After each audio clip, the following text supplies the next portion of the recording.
Сәлеметсіз ме балалар? Бүгін 70-ші сабақты өтетін боламыз.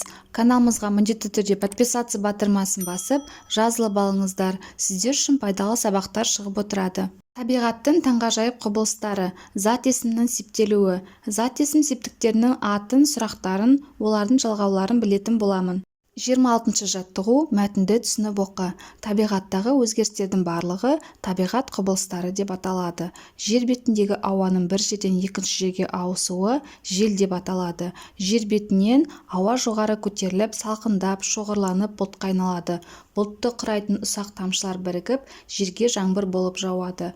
Қыста биіктегі су тамшылары қатып, мұз түйіршігін түзеді. Олар жабысып, қарға айналады. Жер бетіндегі ауаның бір жерден екінші жерге ауысуы кезінде су тамшылары бір-біріне үйкеліп, электрленеді. Оң және теріс зарядтар бір бұлт пен екінші бұлттың арасына, бұлт пен жердің арасына таралады. Жер бетіндегі электр ағыны пайда болады. Ол бізге найзағай түрінде көрінеді. Қарамен жазылған сөздерге сұрақ қой. Сұрақтардың ретіне қарай зат есім жалғауларының өзгеретініне назар аудар. Қарамен жазылған сөздер жер, не, жерден, неден, жерге, неге, бұлтқа, неге, бұлтты, нені деген сұрақтарға жауап береді. 27-ші жаттығу сұрақтардың орнына ақбөкен сөзін қойып, мәтінді көшіріп жаз. Ақбөкен сөзіне жалғанған жалғаулардың астын сыз, олардың өзгерісін байқа. Ақбөкен шөлге төзімді, әрі жүйрік, есті жануар. Ақбөкенді киік деп те атайды. Олар сағатына 60-70 шақырым жылдамдықпен ұзақ жүгіретін көрінеді. Ақбөкеннің қорегі өсімдік.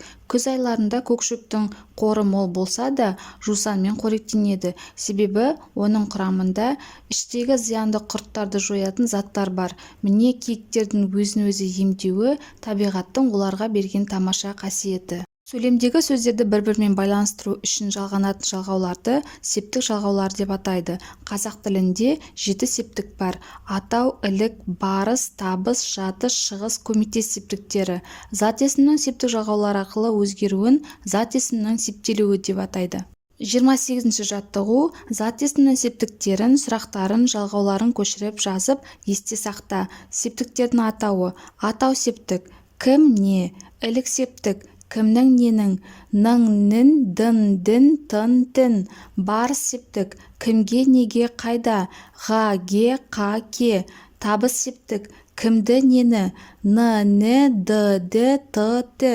Жатыс септік. Кімде, неде. Да, де, та, те. Шығыс септік.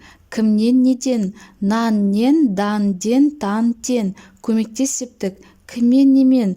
Мен, бен, пен. 29-шы жаттығу адам, табиғат сөздерін септеп жаз.